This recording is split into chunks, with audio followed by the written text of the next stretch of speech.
choosing the right gear for your business on today's episode. Today's episode is brought to you by SocialPilot, the social media and marketing tool for bloggers and small businesses. Join over 20,000 social media pros at servenomaster.com/socialpilot today. Are you tired of dealing with your boss? Do you feel underpaid and underappreciated? If you want to make it online, fire your boss and start living your retirement dreams now, then you've come to the right place. Welcome to Serve No Master Podcast, where you'll learn how to open new revenue streams and make money while you sleep. Presented live from a tropical island in the South Pacific by best-selling author Jonathan Green. Now, here's your host. I was just looking at some really cool gear over the last few days. See, I'm traveling around Thailand right now, and one of the things that I've noticed, cameras are very cheap here compared to where I live. Where I live on my tiny, tiny island in the middle of nowhere, it's hard to get gear, but I'm in the big city now. I'm near one of the biggest shopping malls in the world, and there's 10 massive shopping malls and all these shopping districts, and everything you could ever want, from total knockoffs to high-quality knockoffs you can't tell the difference, to the premium of the premium. Anything you want to get your hands on. And I'm always thinking, do I need to up my gear? Now, this is a good question, isn't it? Is my gear good enough? Do I have the right stuff? And one of the things I was looking at and thinking about is the way I record videos. I right now have like 7 or 8 video cameras. I have a whole range. I can record stuff on my iPhone, which looks great. Most of the videos you've been seeing about my iPhone. I can record using DSLR. I bought this really cool Canon Rebel Kiss, it's called, which is the international name of the camera. It's called like a TI5 or TI6 or something. It's a good camera. It's a well-known and well-respected camera from the Rebel series that I bought from someone who was selling off all their old stuff on the island. I got a great deal on it. I bought it for about 20% or 30% of what it's worth. It was a really great deal. And I have a couple of my Kodak ZI-8s. I have all of these old cameras, but none of them can record in 4K. None of them can record even in 2K. Now, nowhere that I upload videos even allows 4K distribution. Most of the videos you see from me are either on YouTube or Vimeo. They don't let you do 4K yet. It's such a large bandwidth hog. The only reason you use 4K is if you're doing DVDs. If I was going to send you a DVD or a Blu-ray that you were going to watch on a big screen that's more than 50 inches. But still, I was looking at these cameras and looking at all these different prices. And the real challenge, okay, you can get a vlogging. They call it vlogging or video logging for blogging with videos. And I was looking at all the different cameras and thinking about how do you decide what to buy? So this website that's well known for giving advice to video bloggers had a whole spectrum of cameras from $200 all the way up to $3,000. And it's like, why do I need a $3,000 camera? And you start to wonder, do I need the most expensive stuff? And it can be tough. You end up thinking that you can't build a real business without spending a lot of money. So I want to kind of give you my philosophy for building a business and talk about finances. You know, we talked a lot about finances in some of the early episodes of the Serve No Master podcast, so I want to circle back to that. You can spend $3,000 on a camera. What I want you to do before you spend that money is say, how am I going to make my money back from this camera? For example, maybe you're going to run ads on YouTube. You're going to allow them to run ads on your YouTube channel, and YouTube will pay you a percentage of the profit from every ad. You have to have several million views of your videos before you pay back that camera. If you spend $200 for a camera, the second you make $201, you're profitable. But if you spend $3,000, you can make 10 times more money and you've still lost $1,000. My philosophy across everything from buying software into technology is to spend from profits. And when you're thinking about buying something, don't just think this is cooler or I really want it. Your question is, will this make me more money? Will this improve my products? There are a couple of tools that I'm in the middle of acquiring right now. One of them is called the DJI Osmo Mobile. Now, I'm not going to buy it in Thailand because it's actually cheaper some other places I can get it. But I did look at it in some stores here, and I can save $60 or $70 by buying it somewhere else and get it for $300 instead of $370. What this does is it holds your iPhone and lets you record, and it makes amazing videos because it's like a steady cam. So it's like a steady cam for an iPhone, and it will mean when I record videos when I'm walking on the beach for you in the future, starting next month, hopefully, the videos will be less shaky. I know that the videos I record are a little bit shaky, and I'm trying to get better and better about that, and this is a way to do that. So this is a tool for a very specific purpose. It will improve the experience of my videos and make them less shaky, so it gives a better experience to the audience. And it's a very conscious purchase. I've been thinking about this for about 3 months. Not 3 months. I've been thinking about it for more than a month, but I won't buy it for another month. So it'll be 2 to 3 months of deciding before I spend the money. It's a very cautious purchase. Thinking about why you want to buy something and how it's going to improve things, and think of a specific use. The other item I'm in the middle of acquiring and I'm going to get it later today. My friend is bringing it to me from America, is a teleprompter. Teleprompters are so expensive and really, really hard to acquire in Asia, anywhere in Asia. Me and all of my friends, this is one thing none of my friends can find. One of my friends had one custom built by someone that was very, I'm going to say dangerous and scary looking. If you try to buy one, they cost $1,000 to $1,500. There are people that rent them for $100 or $200 a day. But you're lucky if you're in America, you can grab one off Amazon. An iPad one for about $160. But this one, what's great about it is it screws onto the front of your camera, like your SLR style camera. It attaches to the lens cap and it works using your phone. So my phone will become my teleprompter. This will allow me to record videos. I won't be able to move around as much, but it will really improve the efficiency of my videos. One of the videos I recorded for one of my publishers, it took me 6 hours and it wasn't very good. I had to keep doing different takes because he sent me a really long script. This will allow me to do faster, better videos where I can write out what I'm going to say and do it just like a president, do a teleprompter style video. I won't do this very often. I'm not going to do this for every video. I like to move around. So the two tools are one for when I'm moving and one for holding still. But when I'm doing a pure video sales letter, it will be much better for me to do one using a teleprompter. It will make a big difference in my business. And that item is costing around $100. So I'll tell you real numbers, why not? So when you're buying gear, wait until you get to a moment and you go, hey, I'm doing this already. I'm already making money for my videos on YouTube, but people have been complaining about the quality. They want to watch stuff in 1080. Then it makes sense. But if it's something that you just want, and this is something I'm the king of, sometimes I just want the best. I'm like, I don't want the best. I don't want to start with something okay and work my way up. And that feeling, that desire can put you in a precarious financial situation. You never know when you're going to get hit with a financial surprise. Recently, a customer paid me, and I was really excited about it. It was a really big payment. And I was like, oh, that's great. I can get that gear I was thinking about. But a day later, it turned out that he hadn't got the approval of a spouse, and he was having a major problem. Now, I don't ever want to put people in precarious situations, so of course I sent the money back. But you don't always know, right? If you spend the money as soon as you have it before you really have it, some surprises can happen, right? Money's there, then the money's gone the next day. Easy come, easy go. So resist that temptation and start off with stuff that's just good enough. Most of the videos I record, I talk about my Kodak ZI-8s. Those, when I purchased them, were around $120 each. Now they're more expensive because they've been discontinued for a very long time. It's almost impossible to find a new one because they've been discontinued for like 7 years or something now. But I built my business on that. When I first started recording videos, here's what I did. I couldn't afford a tripod. I had one Kodak ZI-8 and one lavalier microphone. I think it's the ATC35 and from, can't remember who it's from. I'll post a link below. I have the link somewhere else on the website already, but it's a lavalier mic that I've used before, and it's around $35. So I had those two things, and that's it. So I put on top of my parents' pool table in the basement, I would put a chair. On top of the chair, I'd put 3 books, so the camera would be high as my face. Then I'd put a big book behind it to block the back of it, and a smaller book in front of it so that the lens would shoot over the book, and I would stand in front of it. That's step one. That's how I was recording. Now, behind me was a wooden wall, which means it would be shiny. So then I had to get a backdrop. I wanted a backdrop.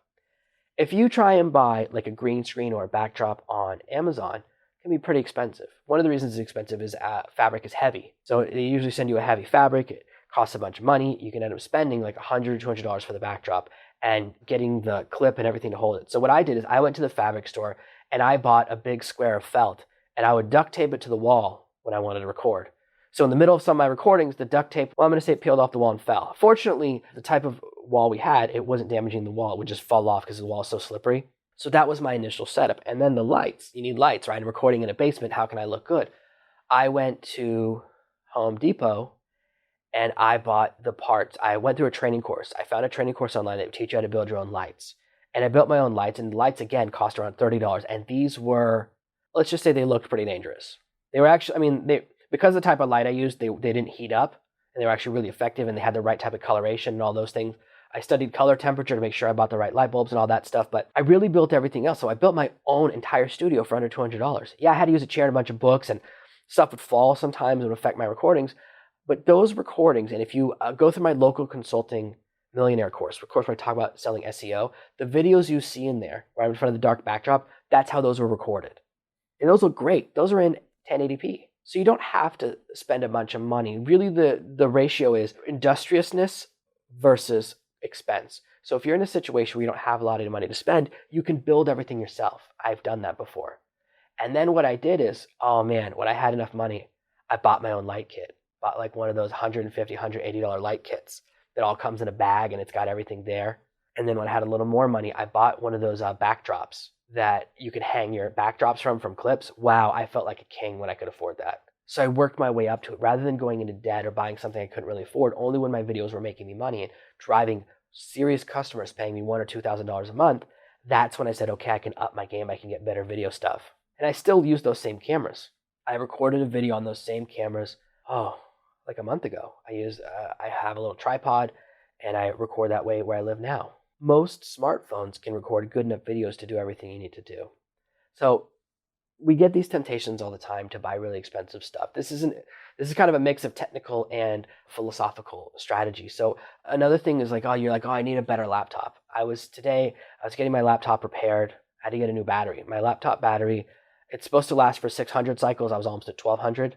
The battery was only storing about 60% of the charge. So whereas before it could last 12 hours, now it could only last like 6 or 7, and really it was even less than that. I would notice the battery start draining. I was getting alerts all the time. So you got to repair it. And then you're in there and you're like, oh man, look at all these new laptops. I could buy a brand new laptop for $3,000. Now the question to ask yourself when you're looking at that upgrade is saying, not is a laptop worth $3,000, but is the difference between the one I have and the one I want worth $3,000? Will this new laptop improve quality, speed, or effectiveness of my work enough to justify this purchase? So sometimes you buy something because it makes things faster for you and it speeds up how you can do a process. And getting a better computer, for example, if you're doing a lot of video and you're editing video, a faster or newer computer allows you to edit and render faster. So maybe converting your video from your editing format to your final format will go from 40 minutes to 30 minutes for every little video you make. That's a big time savings. If you're doing 10 videos a day, it's saving you 100 minutes a day. It starts to make sense. But if you're not doing anything intensive, if you're just doing a lot of website stuff and email stuff and things like that, or doing a little Photoshop, or really, I use Affinity Photo, not Photoshop. If that's what you're using, all of that stuff, well, you don't need that expensive computer yet. I'm always tempted. I just realized my laptop is like more than 3 years old now. It's crossed that 3-year mark. And I only noticed because you have to look up the model number and the year when you're getting a replacement battery. But I don't need a new laptop. My laptop is crushing it. Now I've got this sweet new battery. Why would I want to replace it? And they even got this cool thing that you can slip into the side of a MacBook. It's called an iSlice. Oh man, you can add an extra 200 gigs for like $70. It's so much cheaper than buying a new hard drive. So I'm about to bump from a 500 gigabyte laptop to 700. That's a nice bump. That's a little buffer for me. And that's all because I said to the person in stores, are there any other ways to upgrade this? MacBooks, you can't upgrade the RAM. It's kind of fixed when you buy it, unfortunately.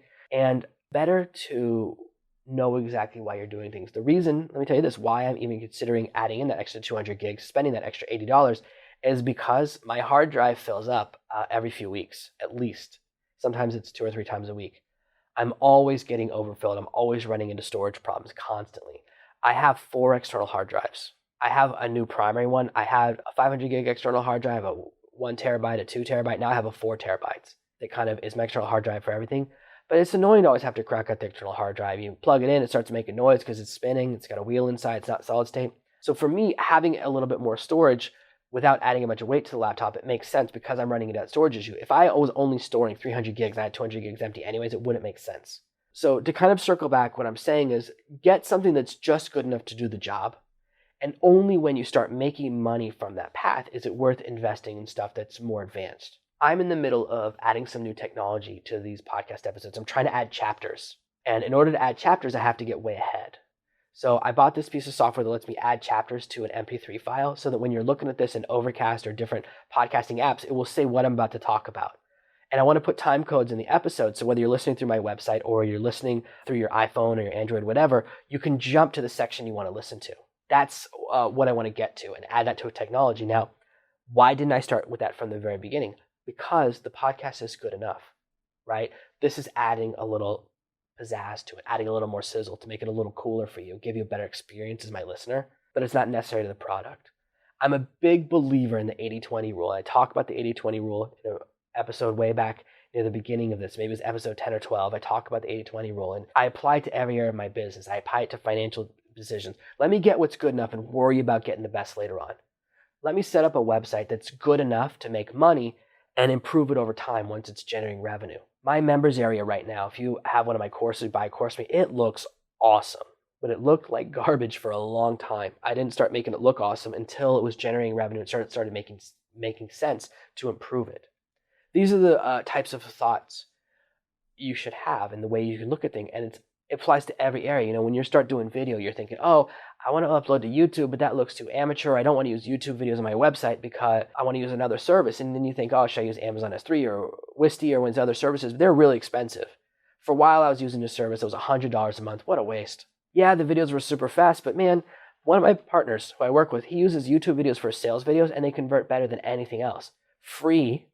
He used to pay between $8,000 and $12,000 a month for sales video hosting just to show the videos to customers, to show videos on his website. And when he switched to YouTube, which is free, his sales went up. So not only did he save $12,000 a month, which is a lot of money, he's also making more total profit. So it helped him in two different directions. Sometimes we get excited and we overspend, or we think, hey, I have a bit of savings, I want the best. I don't want you to do that. Always remember that everything you spend, you have to earn back. And it increases the distance between you and profit. If you spend $20,000 in courses, if you spend $7,000 in software or buy a really expensive video camera, whatever you do, you have to make that money back before you're profitable. We have this way of looking at things as humans where we don't look at them that way. We look at it and go, I just need to make $100 from this movie. We don't treat the video camera like a business expense. You make $100 like, hey, I'm in profit. It's like, well, you actually lost $6,900 because you bought a $7,000 camera. You got to make another 70 videos before you make any profit. We don't think about things that way because we aren't tracking our expenses in the right way. So what I want you to do is when you buy stuff, when you spend money, when you buy anything, write it down, put it in your spreadsheet, however you're tracking stuff. Use FreshBooks to track all of your numbers. I really recommend getting right with that stuff. I have a bookkeeper who handles all of that for me because I have several thousand transactions a month in my business. Some months it's closer to 50,000 transactions. Money moving out, moving all these different directions, and she goes through and makes sure that everything's organized so I know how much money I spend and how much money I make. I am not very good at that, so I brought someone in to help me. Now, I did it myself for a couple of years, and I always found it to be a nightmare, and I was always having organization problems, so I did bring in an external expert to help me.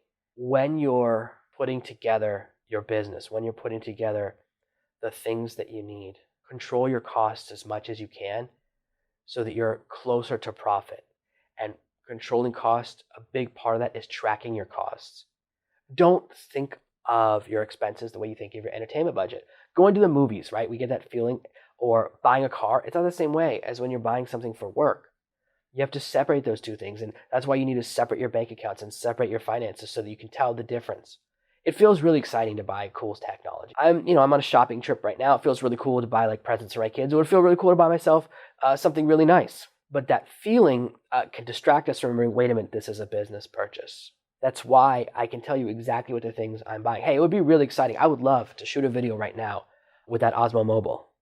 But I'm going to save $70 by waiting another month to buy it when it's the right time and buy it from the right place. Because it's a business decision, I'm able to remind myself, wait, just because it will be cool doesn't mean I need it. I'm not recording those type of videos right now.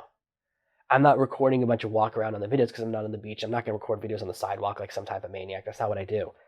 I'm not a total blogger, right? That's not my business model. Keep those things in mind. And as you're deciding about which gear you're going to buy, make sure you are thinking about things from the logical state of mind, not the emotional state of mind.